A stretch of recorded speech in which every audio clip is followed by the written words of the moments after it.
ओम शांति। सुख पा रही हैं माताएं मधुवन में? पा रही हैं? कितना सुख है यहाँ?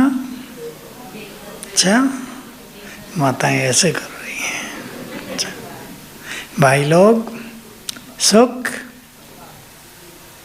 इतना सुख, ये सुख जन्म जन्म के दुखों को समाप्त कर देता है, कर रहा है, और हमारा जीवन सुखों के खजाने से भरता जा रहा है। सीखना हमें यह है कि दुनिया की बातें, कोई ऐसी वैसी चीजें हमारे सुखों को समाप्त न करे। ये हम सीखते हैं ज्ञान के द्वारा। ज्ञान इसके लिए ही बहुत बड़ा बल है, जो हमें विभिन्न परिस्थितियों में एक रस रहना, अचल अडोल रहना सिखाता है। बाबा की 2 अव्यक्त मुरलियां सुन चुके हैं हम। 18 तारीख को खजानों से भरपूर किया बाबा ने, और सबसे ज़्यादा महत्व किस खजाने को दिया? समय। आज हम इस पे ज़्यादा चर्चा करेंगे, लेकिन संडे की कल संडे था, कल की मुरली से एक बात जो सबको अनुभव में लानी है। हमारा भविष्य हमें बिल्कुल क्लियर दिखना चाहिए। चाहे हम कोई भी पद पाएं, बड़ा या छोटा, लेकिन हम कहाँ होंगे, कैसा हमारा जीवन होगा, कैसे हमारे बड़े घर होंगे, कितनी संपन्नता होगी, भरपूर होंगे। पैसे का लेन देन नहीं होगा, 1 रुपया 2 रुपया 10 100 1000, ये सब नहीं, सब माल फ्री होगा। नहीं, फ्री ही लेंगे, फ्री ही देंगे, फ्री होगा सब कुछ। एक चीज लेंगे, दूसरी चीज मिलेगी, देंगे एक के बदले एक। भारत की ये प्राचीन कल्चर ही रही है। हम जब छोटे थे हमें याद है, मक्की खेत में हुई तो पड़ोसियों को बांट के आए। दूध है, किसी के घर में मेहमान आए हैं, उसके दूध नहीं है, 1 लोटा दूध देकर आए, वो मांगते नहीं थे। छाछ तो सवेरे खूब बटती थी, बिलोया जाता था, कम से कम 10 रखे होंगे, इतने इतने बर्तन, उन्हें भरना है छाछ से। ये लेन देन की प्रथा भारत की है, इसलिए भारत की कल्चर संसार में सबसे महान। यहाँ पैसे का महत्व नहीं था, ये तो अब हुआ है। किसका महत्व था? संबंधों का। यहाँ संतोष था मनुष्य में बहुत ज़्यादा। मैंने पढ़ा कि अकबर के राज में एक मजदूर को 1 मास की तनख्वाह 1 रुपया थी। चांदी के होते थे वो, 1 रुपये में उनका काम चलता था। कितनी सस्ताई होगी। सतयुग में सब फ्री। ऐसी दुनिया में हम जा रहे हैं, उस दुनिया को अपने सामने देखा करें।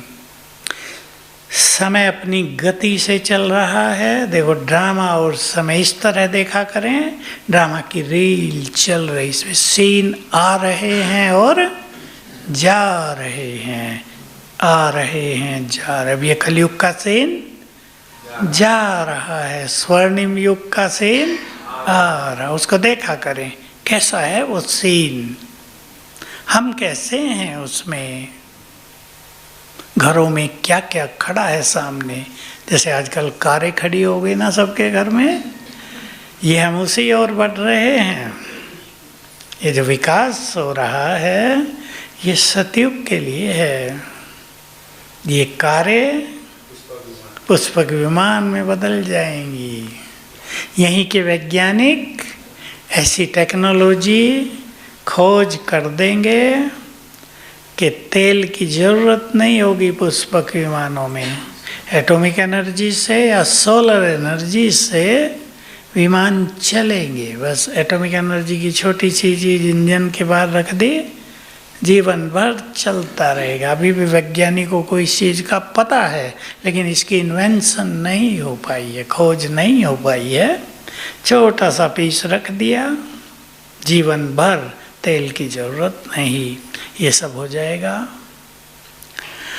तो हम सभी को सर्व खजाने मिले हैं। सतयुग को आज सोने पर भी और सवेरे उठने पर भी याद करना। ऐसी दुनिया आ रही है, हमारे लिए शिव बाबा बना रहे हैं। उसको नहीं चाहिए दुनिया, हमारे लिए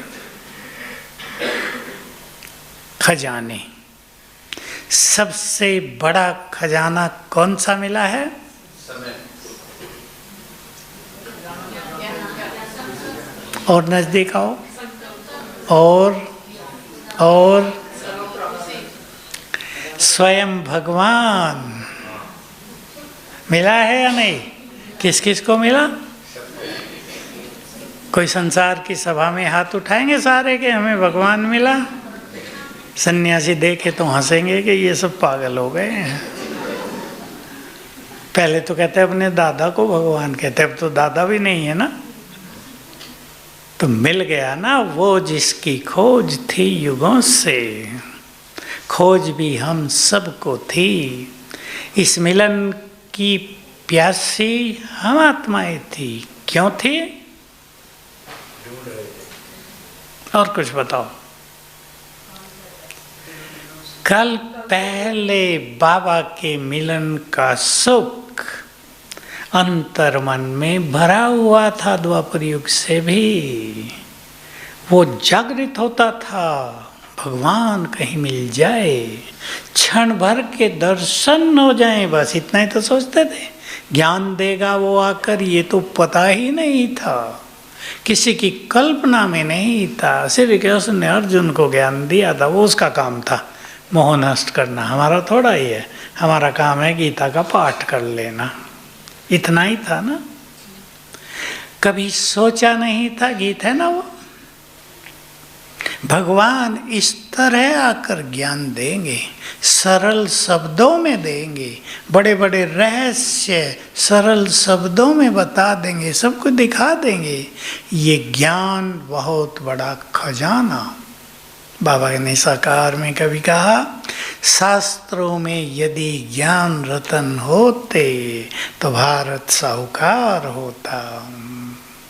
भक्ति रत्न है शास्त्रों में।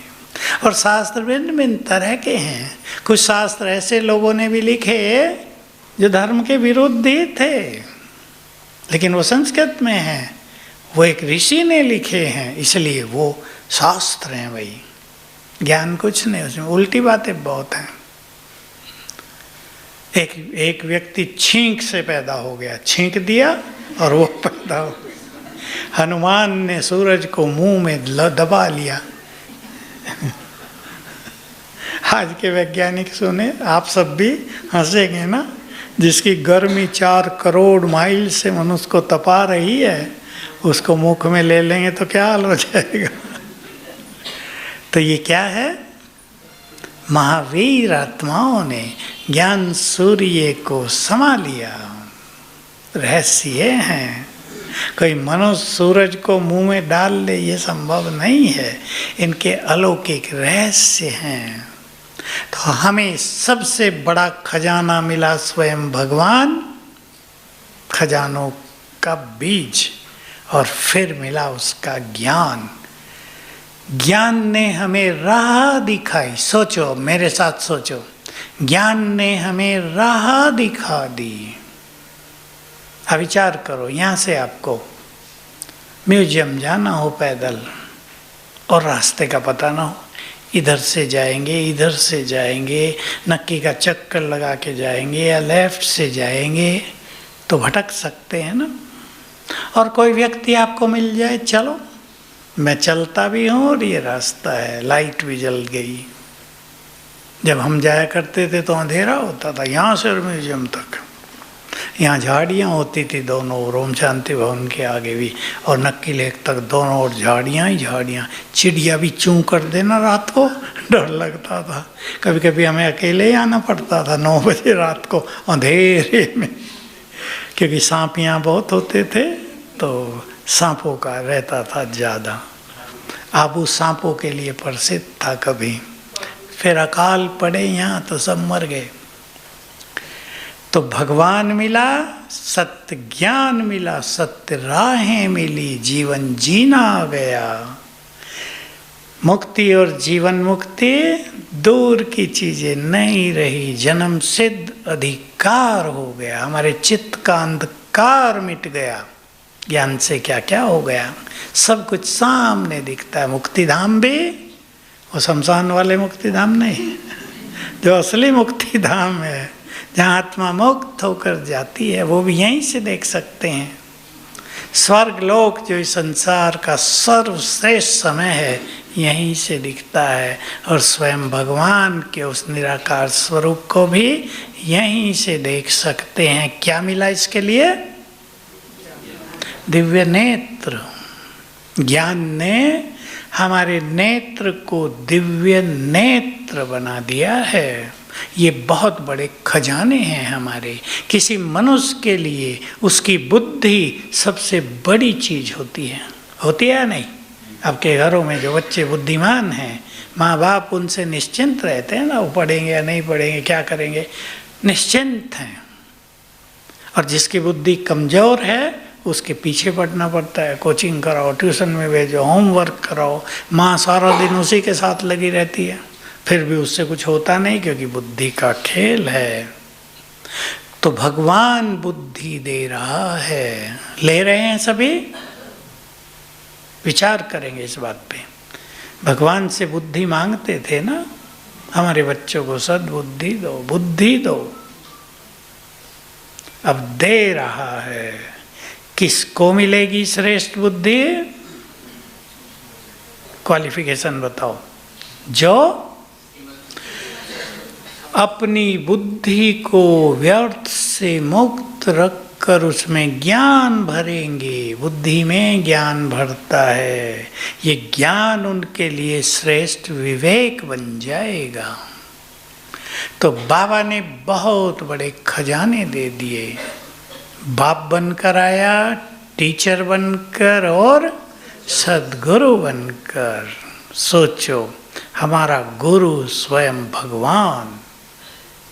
पहले जो बड़े गुरु होते थे ना, वो ज़्यादा शिष्य नहीं बनाते थे, क्योंकि जिनको वो शिष्य बनाएंगे उनको मुक्ति तक पहुंचाना उनकी जिम्मेदारी होगी। सदगति कहते थे वो। इसलिए बहुत नहीं, 4-5। अब बहुत बनाने लगे, अब दूसरी प्रथा हो गई, कलयुग का अंत आ गया। तो बाबा हमें ऐसा सद्गुरु मिला कि सबको गति और सदगति में पहुंचा देता है। ये खजाने हैं हमारे। निश्चिंतता आ गई ना। मरने के बाद हमारा क्या होगा, चिंता रही? सांप बनेंगे या बिच्छू बनेंगे, भैंस बनेंगे या गाय बनेंगे, कुत्ता या बिल्ली? निश्चिंत होगा। क्या बनेंगे आप जाते हैं? देवता। कई लोग मुझे कहते हैं हमारे पूर्वज बंदर थे। मैंने कहा तुम्हारे होंगे भाई, हमारे तो देवता थे। क्या तुम कौन सा बंदर थे पिछले जन्म में, बताओ? बेचारे शर्मा जाते हैं। क्या लोगों की बात सुन के। एक डॉक्टर की बात, वो डॉक्टर था ना डार्विन, उसकी बात सुन के लोग उसको मानने लगे, हम ये थे वो थे। भगवान ने बताया तुम देवता थे। हर चीज का पतन होता है, ध्यान देंगे। हर चीज का पतन होता है, उत्थान नहीं। जीव जंतु से मनुष्य बने हों, इम्पॉसिबल। देवता से हम इस स्थिति में नीचे उतरे हैं। विज्ञान तो कहता है कि लोहे का पीस भी है ना, करोड़ों साल कहते हैं वो, तो करोड़ों साल में ये भी कम होते होते समाप्त हो जाएगा। हर चीज का पतन होता है, ऊपर से चीजें नीचे गिर रही हैं, नीचे से ऊपर पहुंचाना हो तो बहुत बड़े फोर्स की जरूरत पड़ती है। हमें समय का सर्वश्रेष्ठ खजाना मिला है। अब सोच लें सभी, हम अपने समय को खजाना मानते हैं या नहीं? खुद सोचेंगे। अगर ये बहुत बड़ा खजाना है तो सब माताओं को अनुभव है। आपके पास कोई हीरो का हार आ जाए, 9 करोड़ का, 9 लाख हार होते थे ना, अब हीरो का 9 करोड़ का आएगा। रोज पहन के बाजार में घूमेंगी या संभाल के रख देंगी? बताओ माताएं। किसी की नजर भी न पड़ जाएगा, कोई चोरी कर ले। खजानों को संभाला जाता है ना, इसलिए मैंने उदाहरण दिया। जो कीमती चीज होती है उसको मनुष्य बहुत संभालता है। छोटी छोटी चीज देखो, आपके पास एक चप्पल ही है, बहुत अच्छी, बहुत कीमती है, संभालेंगे ना। क्लास में भी आ रहे तो ऐसी जगह रखेंगे कोई उठा ना ले, होगा या नहीं? ध्यान देना पड़ेगा। कीमती है खजाना, समय का खजाना। मैं तो किसी को देखता हूँ घंटों बात कर रहे हैं, घर की सारी बातें उसे सुना रहे हैं, उसके घर की भी सुन रहे हैं। मैं सोचता हूँ इन्हें पता भी है क्या कि तुम्हारा एक टाइम कितना कीमती है? सुना तो सबने है। जो समय को महत्व देंगे, समय उन्हें बहुत महान बना देगा। एक एक क्षण हम क्या कर सकते हैं, विचार करो। बाबा के शब्द हैं कभी के, एक एक पल का देवभान का त्याग तुम्हारे श्रेष्ठ भाग्य का निर्माण करता है। एक एक पल हम प्रभु मिलन का आनंद ले सकते हैं। एक एक पल हम संसार को श्रेष्ठ सकाश दे सकते हैं। एक एक पल भाग्य बनाने का समय है। अपने मन को देखकर उसे शांत कर सकते हैं। सोच लें आप, हमारा ये सुंदर समय कैसे बीत रहा है, या मैं इस सुंदर समय को कैसे बिता रहा हूँ? बातों में, उलझनों में, संसार के पीछे भागते भागते, संबंधों की उलझनों में, धन संपदा की उलझनों में, कोर्ट केसेज में, या प्रभु मिलन के सुखों में। अपने हाथ में है। मेरे पास माताएं आती हैं बहुत, कहती है उलझ गए हैं। सुनता हूँ मैं उनकी थोड़ी सी बात। मैं उन्हें कहता हूँ उलझन तो है तुम्हारे पास, पर तुम चाहो तो 1 सेकंड में इससे बाहर आ जाओ। मेरा लड़का मेरे से बात नहीं करता, बहू से बात नहीं करने देती, पोतरों को भी मेरे पास भेजती नहीं है। अब दादी को तो ये होता है ना, पोतरे गोद में खेले मजा आएगा, प्यार देगी, उन्हें पालना देगी। लेकिन जब वो नहीं कर रहे तो क्या करना चाहिए? माताओं से पूछता हूँ तो बोलो। इससे वो दुखी हो रही है बहुत। बात तो बहुत प्रैक्टिकल है ना। माताओं के चेहरे देख रहा हूँ मैं अब उसका प्यारा बच्चा जिसने जीवन भर उसको प्यार दिया है, दूध पिलाया है, पालना की है, उसके लिए जीवन समर्पित किया था। अब बहू आई तो उसे बात नहीं करने दे रही। मन पे तो आएगा, दुख तो होगा। क्या करना चाहिए ऐसे में? अब दुखी रहना चाहिए? उत्तर माताओं को देना, भाइयों को नहीं। बोलो, दुखी रहना चाहिए या बाहर निकल जाना चाहिए? जो चीज नहीं हो रही है कुछ समय के लिए उसे छोड़ दो थोड़ा। मैं जानता हूं एक माँ के लिए, दादी के लिए काम भारी है, फिर भी करना तो यही पड़ेगा। अपनी स्थिति को महान बनाओ, संसार आपके पीछे चलेगा। बाबा की बातों पे गौर करो सभी। स्वमान में रहो, संसार आपको सम्मान देगा। देह से न्यारेपन का अभ्यास करो, संसार के प्यारे बन जाओगे। ये भगवान ने कहा है, ये गुह्य रहस्य हैं इस सृष्टि के। तो इन उलझनों में अपने को उलझाना नहीं है। मेरे पास ऐसी माताएं आती हैं, दूसरी माताओं की कहानी सुनो, यही केस उनके पास, कहते हैं ठीक है बंधन मुक्त हुए, हमने अपने बच्चों के लिए जो कुछ करना था कर दिया, अब उनका जीवन वो चलाएंगे, हम बाबा की ओर, अब मुझे जन्म जन्म का भाग्य बनाना है। मैं देखता रह जाता हूँ माताओं को, इतनी बुद्धिमान माताएं बुद्धिमान होती हैं। पढ़ाई मनुष्य को बुद्धिमान नहीं बनाती, बुद्धिमान तो सद्विवेक बनाता है जो ईश्वरीय ज्ञान से मिलता है। पढ़ाई से डिग्री मिलती है, अहंकार भी पैदा हो जाता है। इसलिए सभी चिंतन करेंगे हमारा ये सुंदर समय कैसे बीत रहा है। सेवाओं में कौन कौन बहनें आ गई? बहुत अच्छा, देखो सारी सेवादारी माताएं बैठी हैं।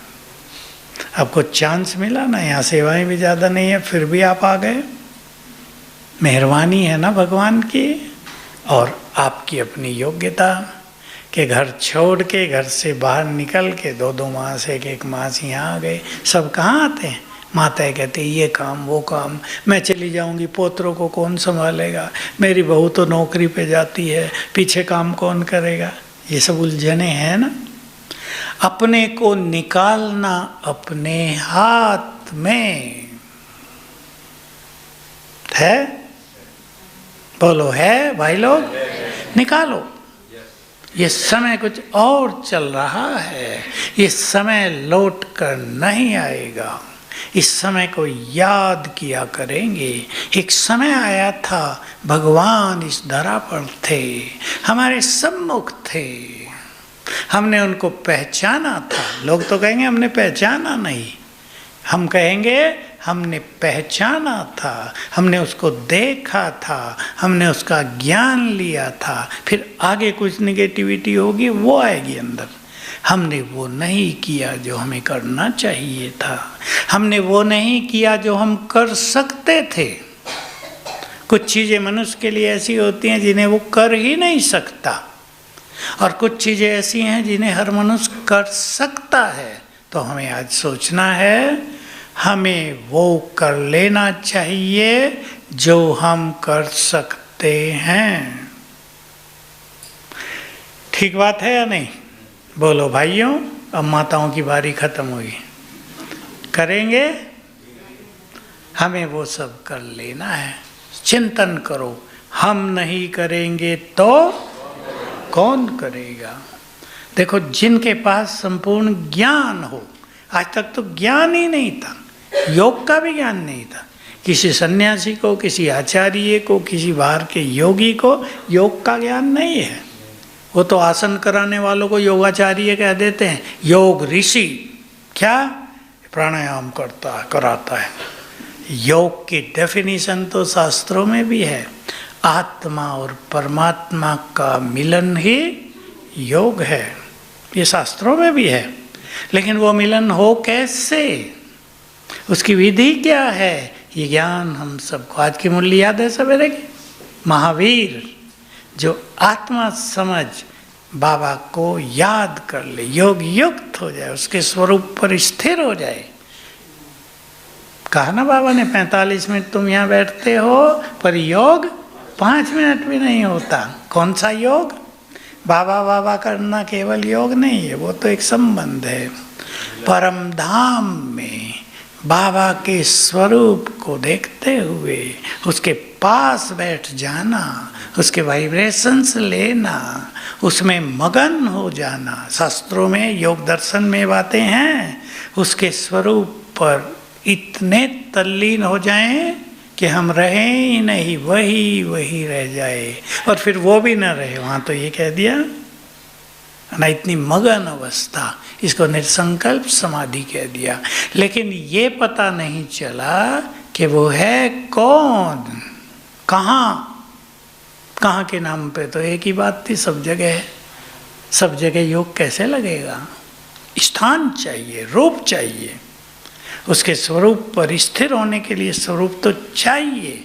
तो देखो, विचार करो, हम जिनके पास संपूर्ण ज्ञान है, जिन्हें योग की सरल विधि का ज्ञान है, जंगल में नहीं जाना है, प्राणायाम नहीं करने हैं, विशेष आसन पे नहीं बैठना है, आराम से लेट के भी किया जा सकता है, बैठ के भी किया जा सकता है। हम यदि योगी नहीं बनेंगे तो कौन बनेगा? बातें करो अपने से। बाबा हमें सब कुछ देने आया है, हम नहीं लेंगे तो कौन लेगा?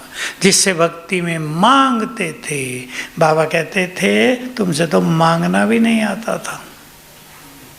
जैसे कोई भिखारी आपके घर आ जाए, उसको मांगना आएगा? कहेगा माता अन्न दो, भिक्षा दो। ये थोड़ा ही कहेगा घर मेरे नाम कर दो, कहेगा क्या? उसको कहना नहीं आएगा। तो भगवान से हमें क्या मांगना है ये भी नहीं आता था।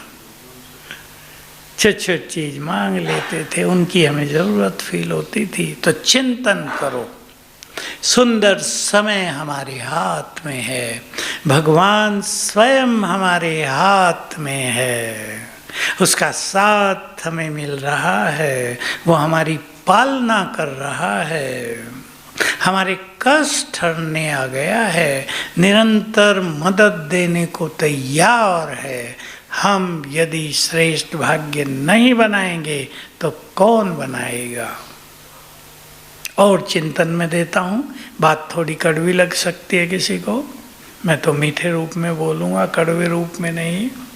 जिन ग्रस्त में कोई भी आत्मा जिनके साथ अटक गई है, अटक जाते हैं ना, ज़्यादा मैं कुछ नहीं बोलूँगा, क्या वो हमें सदा साथ देंगे? आज हमारी जाने की वारी आ जाए, शरीर को भी कितना जल्दी उठा देते हैं, जल्दी उठाओ भाई, भूत बन के ना आ जाए। और कई भूत बन के आ जाते हैं, बड़ा तंग करते हैं। एक बहन आई थी कल परसों नीचे शांतिवन में, उसके पति ने शरीर छोड़ा, अब वो भूत बन के वहीं रहता है और अति परेशानी हो रही है।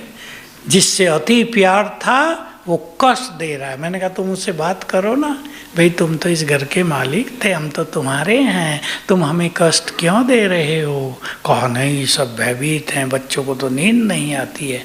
ये है संबंध कलयुग के।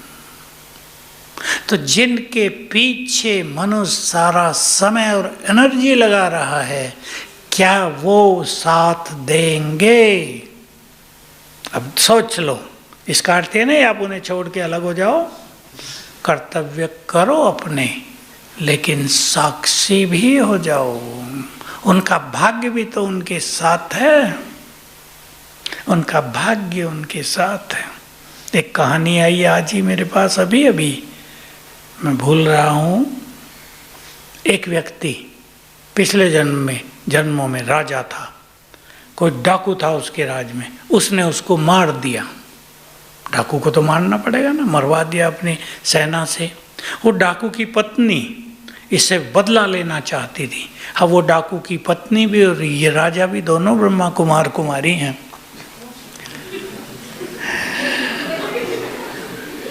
अब वो जो डाकू की पत्नी थी वो इसे बहुत तंग कर रही है। क्या करूं? अभी शाम को ये बात आई मेरे साथ, क्या करूं? तो न जाने कौन कब का बदला लेने के लिए तब आ गया जब हम भगवान से सब कुछ लेना चाहते हैं। मैंने कहा राजा को तो डाकू को मारना ही पड़ेगा। पहले तो पूछा उसने पाप तो नहीं किया था? मैंने कहा पाप नहीं, पुण्य किया। डाकू को मारना पुण्य है। अब उसकी पत्नी बदला लेना चाहे, वो तो उसकी पत्नी थी ना, वो गुस्से में थी, इसने मेरे पति को क्यों मरवाया। तो देखो, जन्म जन्म के संबंधों का खेल इस समय चल रहा है। इसलिए मैं एक चीज कहा करता हूँ, जिसके साथ जो कुछ भी हो रहा है उसका जिम्मेदार वो स्वयं है। अपने को खुद संभालना है। अब हर एक चिंतन करे इस सुंदर समय के लिए। मेरे साथ साथ चिंतन करेंगे। मुझे बाबा से सब कुछ लेना है। बाबा हमें सब कुछ देने आया। भगवान बाबा, कोई ब्रह्मा बाबा नहीं, कोई मनुष्य बाबा नहीं, स्वयं शिव बाबा हमें सब कुछ देने आया है। मुझे उससे सब कुछ लेना है। वो मुझे राजाई देने आया है स्वर्ग की, मुझे उससे राजाई लेनी है। वो मेरा जन्म जन्म का श्रेष्ठ भाग्य बनाने आ गया है, मुझे संपूर्ण भाग्य लेना है। बाबा के शब्द हैं, बच्चे मैं तुम्हें अपना सब कुछ देकर खाली होकर वतन में जाकर विश्राम करता हूँ। कितने गहन महावाक्य है। मुझे बाबा से सब कुछ लेना है, इतना लेना है कि किसी भी जन्म में किसी के आगे हाथ फैलाना न पड़े। एक कहावत है बहुत अच्छी ब्राह्मणों की, भगवान का हाथ पकड़ लो तो किसी के पैर पकड़ने नहीं पड़ेंगे। पकड़ते हैं ना जन्म जन्म, अब उसका हाथ पकड़ लो अच्छी तरह। तो चिंतन करें, मुझे सवेरे के समय को कैसे बिताना है। सवेरे बाबा वरदान देने आते हैं, मुझे उससे क्या और कैसे लेना है। वो ज्ञान देने आते हैं, मुझे उस ज्ञान से अपने जीवन को श्रेष्ठ बनाना है, ज्ञान का बल भरना है अपने जीवन में। आज तो बाबा कहते हैं ना ज्ञान स्नान नहीं योग स्नान है, पर ज्ञान बल है बहुत बड़ा। ज्ञान हमारे लिए प्रकाश है जो राह दिखा रहा है। चिंतन करें, जिनसे भी हमारे हिसाब किताब हैं, जो जन्म जन्म का लेने आए हैं, कोई लेने आया है और कोई देने आया है। किसी को क्षमा कर दो, किसी से क्षमा मांग लो। ध्यान देना, बहुत हल्के हो जाएंगे रिश्तों की कड़वाहट। हो सकता है जो आपसे बदला लेने आया है वो आपका बच्चा बनकर आ गया हो, जिसको आपने बहुत सताया था वो आपका पति बनकर आ गया हो, जिससे आपने कर्ज लेकर दिया नहीं था वो पोतरा बनकर आ गया हो। बीमार शुरू से ही, अब लगाओ सारा उतारो, और उतारते ही चल दिए, हम तो रोते भी रहो साथ में। ये हो रहा है कई परिवारों में। इसलिए किसी को क्षमा कर दो, किसी से क्षमा मांग लो, कर लेना 7 दिन ये काम। और जिन्होंने हमें जन्म जन्म मदद की है, ये बहुत सुंदर बात है, जिन्होंने हमें जन्म जन्म मदद की है या नहीं, सबको की, हजारों ने की होगी, उनको सच्चे दिल से शुक्रिया करो और फिर आपके यहाँ गुड फ्रेंड बन जाएंगे। उनके वो संस्कार जागृत होंगे, यहाँ आपको हर कदम पे मदद मिलने लगेगी। तो हम एक बहुत सुंदर समय से गुजर रहे हैं। युग परिवर्तन का समय है, आगे बहुत कुछ हम देखेंगे। क्या कहते हैं बाबा, वो देखोगे जो देखा नहीं जा सकता। बाबा के तो सिंपल शब्द होते हैं, देखना मासी का घर नहीं है। मुझे तो पता नहीं भाई मासी का घर कितना सरल होता है। हम तो बहुत छोटे थे तब मासियाँ बहुत प्यार करती थी, फिर तो कनेक्शन नहीं रहा। हम पढ़ाई में लग गए, फिर इधर आ गए। माताओं को पता होगा, कई मासी बैठी होंगी, वो कितना प्यार करती हैं। सहज नहीं होगा, इसलिए अपने को बहुत स्ट्रॉन्ग बनाने का समय है, ताकि हम रोने वाले नहीं, आंसू बहाने वाले नहीं, क्या बन जाएं।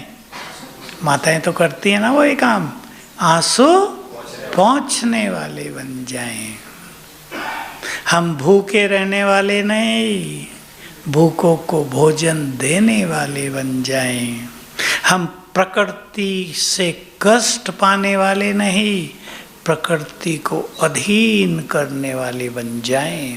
हम भगवान से मांगने वाले, उसको पुकारने वाले नहीं, उसको अपने साथ रखने वाले बन जाएं। उस पर भी हमारा अधिकार हो जाए। सभी चिंतन करेंगे हमें अगले कुछ सालों को कैसे बिताना है। भाइयों को मैं एक चीज कहूँगा, अपना पैसा इधर उधर अब ज़्यादा इन्वेस्ट ना करो। कई लोग शेयर मार्केट में लगा देते हैं और कई तो इतने बुद्धिमान होते हैं सारा का सारा लगा देते हैं। बुद्धिमानी है ये? लगाना ही है तो अपने परिवार के लिए रखकर फिर लगाओ। परिवार तो सड़क पे ना आ जाए ना, बच्चों को पढ़ा भी ना सकें, ऐसा तो ना हो जाए।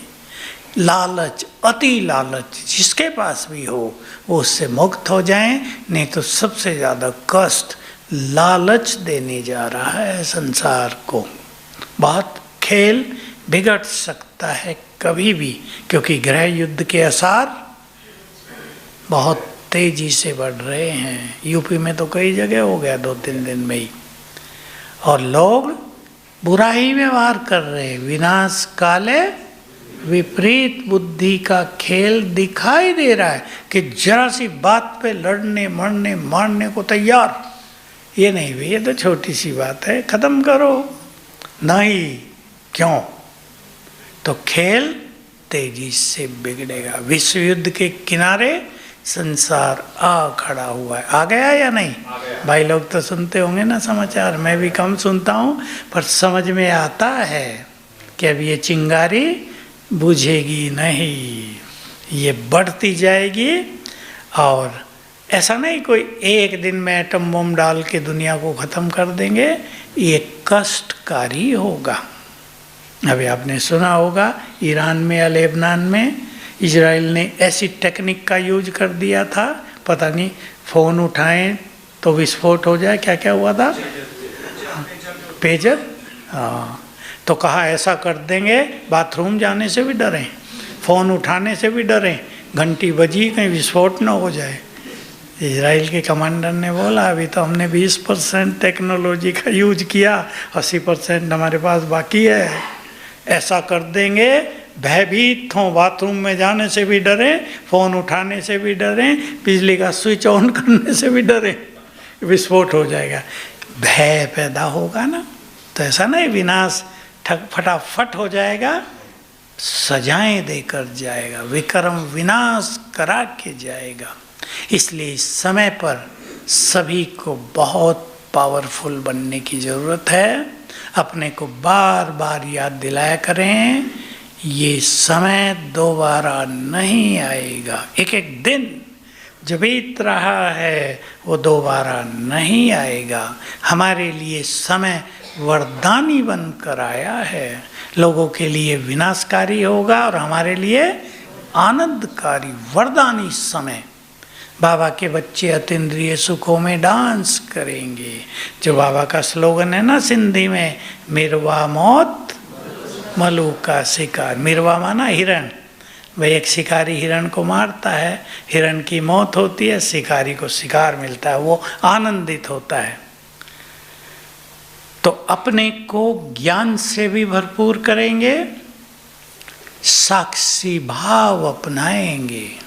और मैं एक बात जो बार बार सबको सिखा रहा हूँ, मैंने भी सीख ली है और सीखनी है सबको रोज रोज, जो हो रहा है नहीं अच्छा नहीं होगा तो बहुत खराब। रोज सोचेंगे आने वाले समय में, चलो मैं दूसरा शब्द बोल देता हूँ, जो होगा वही तो होना है। चित्त को शांत करेंगे। अच्छा हो रहा है ये हम अंदर रखेंगे, बाहर बोल देंगे तो लोग आपको हाल खराब कर देंगे कि हम मर रहे हैं, ये कह रहे हैं अच्छा हो रहा है। अंदर, ये हमारे अंदर की बात है, क्योंकि स्वर्ग आ रहा है, उसके लिए गंदी दुनिया तो जाएगी ही, लेकिन जो हो रहा है वही तो होना है। कल पहले भी हुआ था, तो समय का पूरा फायदा उठाएंगे। ओम शांति।